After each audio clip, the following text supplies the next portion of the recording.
I'm not really a debate pro, so But you're I willing to just give it have a a try. question about you should clarify your position on Russia, Ukraine, I think, Mhm. because it's sort of weird to me how you say you're a communist, right? But you're like basically supporting like American hegemony. I think it makes more sense to like hope that we enter a multipolar world so domestic dissidents aren't so easily uh, attacked by the government. Yeah, I used to think that, but I actually think that multipolarity between antagonistic superpowers is pretty bad, especially since Russia's like kind of a fascist state, more so than the U.S. is at least. So, like if we're to have multipolarity, I can envision like positive multipolarity between like large economic blocks that all have, you know, fairly positive political advocacy going on. But like in this case, like even if I did think that American hegemony was uniformly bad, which I don't, I mean, I still think you should support a country being invaded against the invader in this case. I mean, I'm against the war overall. Like, I'm really neutral on it. But Well, if you're I against it, just, then you're not really neutral on it, right? well, I'm just against like warfare in general. But like, I'm not going to take a side. You know, Well, Ukraine didn't I'm declare just war, so if you're against the war in general, there's really only one side of the conflict to denounce here. no, I don't really think that. It's a lot more complicated than like, okay, one side attacked and like that's that. Well, isn't it? I There mean, are like geopolitical uh, things like playing out that sort of made this inevitable. And yeah, like one could Russia's say that like expansionism. Western expansionism in Eastern Europe did that. To be What, fair, when have we expanded? well, Yugoslavia, yeah, I mean that was like NATO expansionism. That was the Yugoslav state was like they were neutral, right? They played the West and the East off of each other. But as soon as like the Soviet Union was done for and the Warsaw Pact collapsed, the vultures of NATO like just moved in there and like destroyed it. When did we? When did they destroy it? They intervened to stop a genocide. They intervened. You know how it went down was Germany like recognized the independence of Croatia, right? Before even the United States did. And they like intervened in the domestic affairs of another state before there even was any genocide going on. Like you can When just like recognize the independence of a separatist area of a country. if you're It's like referring to totally the fair. NATO bombings that were done, um, those were definitely after the ethnic cleansing had started. There were already mass casualties by that point. A couple, I think around 1,000 people's deaths are attributed to the NATO bombings, which, I don't celebrate any death, but I think by most accounts that intervention is considered a humanitarian success. No, but I mean, Germany recognized the independence of Croatia before like any genocide that happened. I'm pretty sure. I Well, might be wrong here, but maybe that's not really expansionism, so though, it right? was like no, it was pretty. I mean, it is. If you recognize the independence of like a separatist part of a country, that's like a war. That's like an act of aggression, essentially. That's like How? a declaration of war. Wait, how is it a declaration of war to politically recognize a breakaway state? Because it's a very blatant um, intervention in the domestic affairs of another state. I mean, it's taking a side, but I don't think that's expansionism. That's like I think that's kind of like an exaggeration of the term, right? I mean, the country was falling apart. It was breaking up. Like that was happening anyway, and Germany's recognition. God damn it! Oh, there go those souls. Um, Germany's Germany's recognition there. I don't think you could call that like even intervening. I mean, they're just recognizing the political groups they think warrant political recognition. I mean, it's whatever, really. I mean, I just don't agree with you on this. Yeah, okay. It's just, but isn't it kind of weird to I didn't really even include want to this in talk like? about Yugoslavia, you know? No, no. Well, sure, yeah, fine. I'm just saying, like, I don't think the West is doing any expansionism in Eastern Europe. I mean, it did a while ago. I don't think that's happening like right now. It seems like Russia's the one doing the expansionism or the No, expansionism. but the thing is, like, earlier you said you thought multipolarity is better, and then you said you think it's good to have, like, you think it's better to have a hegemony. Like, why is that better? Why do you think that? Because multipolarity between two countries that are superpowers that are antagonistic towards each other creates a lot of proxy fighting, you know? Like, we saw this during the Cold War. The existence of the Soviet Union as a separate hegemon didn't make the world more peaceful. It caused the greatest period of political unrest globally that has ever taken place in all of human history. Because the two superpowers were fighting proxy wars over, like, constituent territories. So, I don't really care that much about multipolarity. I think it's better that there just be either one superpower or that the multipolarity force, like, the multipolarity, like, they're allies, you know? They're different political blocks, maybe, but they're not fighting with each other. I understand what you mean, but, like, you know, Because, like, what is Russia, like, when how is the world improved by Russia's, like, dick waving, right? Like, what's, you know, the world doesn't really need to improve. It's really about the waning influence of the United States. I mean, when the United States was a sole world hegemon, there were no proxy wars because they just, like, went in with the whole army and, like, bombed goat farmers because there was no other world power that could ever oppose them, you know? well, You know what I mean? plenty of goat farmers were bombed, during the Cold War when there were two I mean, superpowers, yeah, right? sure, but I just don't I think mean, I having a still, multipolar, like, political system leads to any less destruction being rained upon, like the everyman, you know? I think it's quite a bit more, if anything. I mean, that's fine if you think that. Well, anyway, that's the I reason just, why I feel the way that I do. But even if I did think that Russia's power and the multipolarity that it brought was good, like, was a good thing, I'd still have to support Ukraine in the conflict because Russia's invading them with, like, no reason. but I mean, do you see where I'm coming from with this? Like, the idea that if you have, like, how to say it,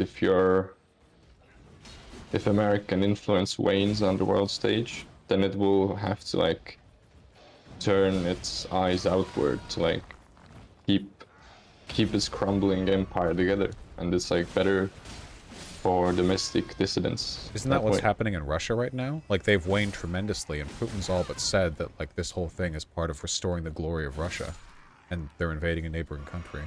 It seems like they're the one doing that right now. I mean, yeah, they are, but it's not like. Do you think America is, like, a rising power? I Like, think it's clearly a, it isn't. I think it's a stable It lost the power. goat farmers, bro. We didn't lose to goat farmers, but we, I think we're a stable power. I mean, we're on top of the world right now by a pretty solid amount. It's mostly like an economic thing, right? The global economic currency is the US dollar. We can never collapse. If we did, the world economy would collapse with it because the dollar would be worth nothing. So the trillions I mean, held Saudi collectively in US Arabia debt. just, like, started accepting the yuan from China, and China is, like, the second biggest economy in the world Yeah, for but they're nowhere oil. close So to it's like, us in terms of global economic power. They're getting there, but it seems like they're stagnating a bit, China. So I guess we'll have to see how that pans out for them. I mean, I just don't really see how America is, like, stable. Well, You know, are we? no, but listen, like, you are looking at it, like, in a very narrow time frame. Like, yeah, if you look, like, today, yeah, it's stable, but you know the concept of, like, the end of history, of course, you know, right? Right. I'm not fond of Or, like, that concept. no, it's, of course, it's retarded. It was completely wrong. But the thing is, like, that concept made sense at the time because America was, like, so superior to like every other state. But like now it's not like that at all. Well, Like I think we everything were riding the was thrown post-Cold away. War high, right? Like, the Clinton administration, we weren't, like, tied down in any big conflicts back then. The Gulf War was relatively quick and easy. Relatively. Mhm. Well, like, things aren't as unambiguously unipolar now as they were back then. China's certainly grown tremendously in the past 30 years, but I still think that in terms of like stability and global power, we're pretty securely on top. I hope we stay that way too. I mean, the world would only be made worse, I think, through like proxy military conflict between China and America. That would be pretty bad. Russia will never be a world power again, of course. At least not without changing everything, like everything about how they are. They've got an uphill battle to fight, I think. But do you think America has a lot of friends? Like, I don't really think so. Yeah. I mean, Did you have you see the seen the recent map? UN vote on like whether or not like urging Russia to pull troops out of Ukraine? It was like 181 to 3 or something. Like That doesn't really mean anything. That's like a virtue signal, basically. well, what do you I mean by mean, friends? uh, they released like a map of Russia basically wanted to like retaliate with sanctions, and their like main exports are like oil, gas, and like foodstuffs. Mhm. So they like put out the map where they had all the states that they like wanted to attack because they viewed them as like, having sanctioned them first, and like only the West was like on the map. Like no Well, one else was on the map. It was only North America, Japan, the European Union, well, and that was like it. And everyone else is like either neutral or like implicitly backing well, them, like China or why India, why Brazil. would you use Russia's statements as a metric for determining whether or not other countries are our friends? Of course, Russia only wants to posture antagonism against the West. Russia doesn't want to broadcast to the world that everyone is against them, which for the most part, at least according to statements made in the UN, is true. I mean, I don't think it's a virtue signal to decide whether or not to indicate public support for a war. That's pretty important diplomatically. Even countries that ally with Russia, like China, can't, like, support them. They have to do this, like, we urge for an end to the conflict in Ukraine type shit. Which isn't, like, No, it's like support that they can't, like, be full-throated about because it's so obviously wrong what Russia's doing. I mean that's why I say it's like a virtue signal, because it's like you say like, oh, you can't do that, then you just like start buying all their resources anyway. It's like kind of meaningless. I mean, if you want to take a look at who has favorable trade relations with the United States, we have more allies than any other country on Earth. We're a global superpower for a reason, right? In terms of countries that, like, don't have those relations, there are a couple of Latin American social democracies that still hate us. Some countries in Southeast Asia and Africa, but even minorities there. I'm pretty sure, like, pretty much every part of the world favors us. Even the former Soviet Union favors us. Latvia, Estonia, Lithuania, Poland, Ukraine,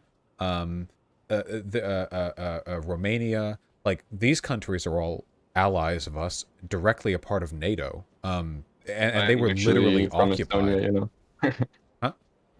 I am from Estonia, Oh actually. yeah, well then you'd know, right? Like the Russia's Yeah. convictions, Russia's like political support is so weak that they can't even stay on good terms with the countries that they occupied for a century. Well, that was really the problem. Really, was like Stalin there. Well, he was a bit of a I cunt, mean, yeah. he like basically colonized the area with Russians, Yeah. and like Well, also sent a like lot of people to gulags. Soviet life just wasn't that great, right? The EU offers much better economic opportunity in the long run than Russia does. If Russia was less of like an economic fuck up, then they might have been able to maintain control, but 60s was probably the best time. maybe. I don't know much about the specific time periods of Soviet industrialization. I know they were pretty good at getting places up out of the dirt. Just in terms of like maintaining good standards beyond. Well, they should have done like China did. I mean, it's been like sort of. Well, I don't know if it's true, but I've observed that if you have like a super planned economy, then you can't really like get past that like stage. You know, you can like industrialize very fast, but past that, like you need some sort of like reforms, like they did under Deng. Yeah, No. well, yeah, capitalism. I mean, capitalism is the system for rapid economic growth. I don't think anything can really surpass it in that respect. Yeah, China definitely had its like, mistakes along the way, right? What's the point of even being a communist then? Well, you're the one who just advocated for capitalism, not me. No, I'm just like saying I always thought like don't like communists say that communism is like inevitable. Yeah, well, Because of, I'm not a like, modernist, you know. Resource like abundance and shit. Well, I disagree with that. I don't think anything's inevitable. I think that I mean, I'm a communist because I think it's a superior ethical position. But in terms of rapid economic growth, at least through this stage of history, it seems like capitalism is pretty much the go-to. I think even Marx acknowledged that the economic growth which capitalism brings about is a necessary precursor to any level of industrialization socialism would require in order to function. Yeah. So I support going through that capitalist stage. It works a hell of a lot better than feudalism straight to communism, you know, because the Soviet Union and China never got close. Russian Empire did that, and it was pretty fucked up. Yeah, anyway, I don't think there's any inherent incompatibility between being a leftist or a communist or whatever and opposing what Russia's doing here or any stuff like that. I just think it's I don't know. I mean, America's closer to socialism than Russia is in the current state of affairs, so it feels like it's really just like, do you want this weaker other hegemon that's basically fascist invading local countries, you know? Do you really think it's fascist? I don't really think so. I'd say so. Yeah, I'd say modern Russia's pretty fascist. I think it's like some sort of it's definitely like chauvinist. It's like Russian chauvinism, but it's like it's not like ethno nationalism. It's like some sort of like almost like what Duginism wanted, like Eurasianism, you know? Well, I mean, Dugin is a fascist, like pretty explicitly. I think he even self-describes as one, doesn't he? No, he doesn't. Dugin has written like criticizing fascism things. I think Dugin's thing is like criticism of fascism is pretty like weak. I think isn't his criticism basically like, hey, I want everything fascism wants, but like the racial component's really dumb. I think that he explicitly advocates for anti-racism, but every other part of fascism he thinks is like good, right? I mean, I see chat saying like stupid things. One guy is saying like Putin is president for life. How's that not textbook? I mean, just because you're like a dictator doesn't mean it's fascism. It's like was the Roman Empire like fascism? Of course no. not, you know. Though I mean, I will say it's more than that, right? Like if you want to go with palingetic ultranationalism, like Putin is an ultranationalist who talks about like a great revival of the country by restoring the standards of the Soviet Empire. You know, he like harkens to the great history of his country through a creation myth. Yeah. Stuff like that. And I don't think that Russia is like I don't think Russia is an ethno-state, but I do think there's like a pretty strong undercurrent of like ethnic supremacism with like Russians in more of like a settler colonialist sense, maybe. You know what I mean? Like it's not like explicit like the Russian ethnic group is racially superior. It's more like, you know, this land is our land and the Russian ethnic group holds dominion over it. Like that kind of thing, right? I'm pretty sure it's like written in the Constitution. What is? But it's something about Russians being like the founders of the nation or whatever. Yeah, stuff like that. So I'd say they meet well the definitions for fascism. To be fair, it's written in the Estonian constitution as well. We'll get you too. Don't worry. Yeah. Your time will come. It's Yeah, for me, I don't know. It seems like it should be. Oh my god, I am just eating these falls today. Holy shit. It seems to me like it should be the responsibility of like basically every leftist to oppose countries like Russia, especially since people associate Russia with communism, which is like fucked up, right? Like the last thing that I want is for my political ideology to be associated with this like failing, economically crippled fascist state, you know? Sure. But yeah, anyway, that's why I feel And, the way I do, broadly. I mean, clearly they aren't like communists. Yeah, if that's what communism is, then They don't really I'm a goddamn liberal. like my argument. It wasn't really even an argument. It's just like something I think. Like I still think it makes sense.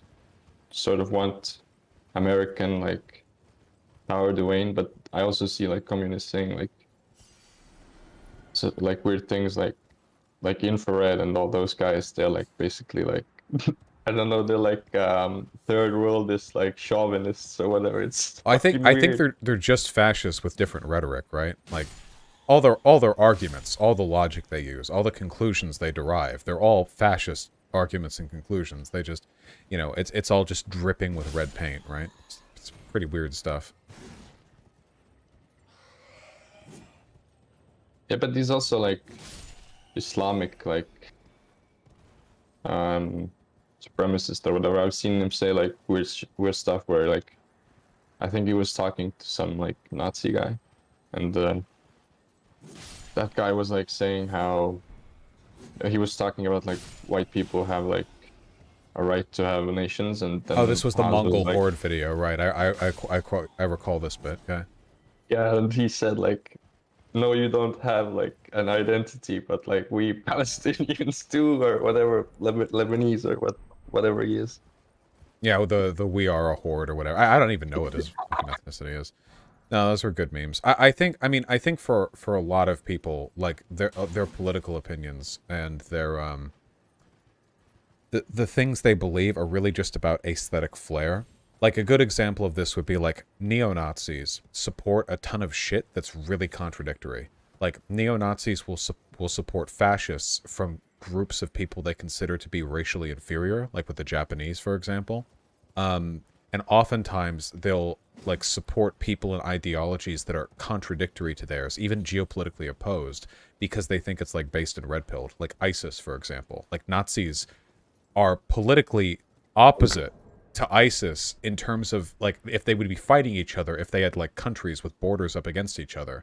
But there's often a lot of political sympathy there because they're both like ultra right wing, you know, like hyper chauvinist, palingetic nationalist Nazis types. didn't support ISIS. They were all like Assad cells. Well, true. Well, they liked Assad because he was like They were pretty the against ISIS. secular fascist in the region, right? Yeah, Yeah. I mean, I've seen them. Baathism is like Arab national socialism. I've seen fascists simp for ISIS though, for sure. You know, maybe not. Maybe they won't like simp for ISIS or whatever, but they'll say like basically it's like, look at these ISIS guys have some good ideas in response to like ISIS people saying they've beheaded a queer person or whatever. You know, like they'll try to find those edge alignments. You know, the whole thing about the Syria conflict was I saw a lot of like leftists got like super CIA gay opt because you know there were like some sort of communist militias there Mhm. or whatever. It was like all made up basically. I'm like pretty sure they were just like CIA like funded rebels and they just took pictures with communist flags to get like American leftists on their side. Oh, Like hey, I don't listen, think there ever was like a big thing over there like I love communists. CIA psyops.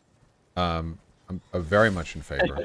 Hey, listen, if it's anti-Assad, it's good by me. Okay, the CIA is doing good work abroad, getting lefties mad at Assad. I'm here for it. No, I love my Assad boys. Assad boys are ascendant. We're Well, taking over uh, Syria Assad stay and the winning. Levant. We'll see. We sure do. Uh, anyway, fascist simping aside, feel like we more or less resolved our disagreement and are both now American chauvinists. God willing. I do appreciate you hopping on. I'm a CIA issue. Hey, listen, it goes around, okay? Yeah. You be well, okay? Yeah, you too. How's the game anyway? Good. I keep falling down. That's the main reason why I have to hang up. I gotta focus. I haven't played it yet. It's So- good. But okay, goodbye. Be well.